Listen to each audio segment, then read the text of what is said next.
While the death and destruction in Haiti is thousands of miles away from northeast Wisconsin, the devastation still moves people to make a difference and help.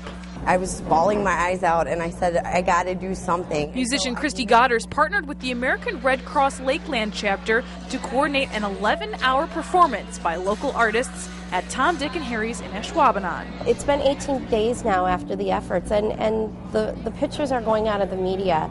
And to have benefits like this keeps it in the focus and the mindset of people. Those attending the fundraiser say it's an entertaining way to make a difference. When we got the notice about the benefit, it seemed like the perfect way to combine our love of music and also to help with the tragedy. I heard that they're really low on their medical supplies for this year, so I think it's really good. Red Cross volunteer Jody Wire says as time passes, it's important people are reminded help is still needed.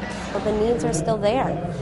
This is going to be a long relief operation, and money is still going to be needed. Music isn't the only thing offered at the event. They're also auctioning off guitars, toys and prizes, even an autographed football donated by the Green Bay Packers. The Packers stepped up too, and we're very excited. While the volunteers' goal is to entertain patrons with a variety of bands, it's the donations and generosity that brings music to their ears.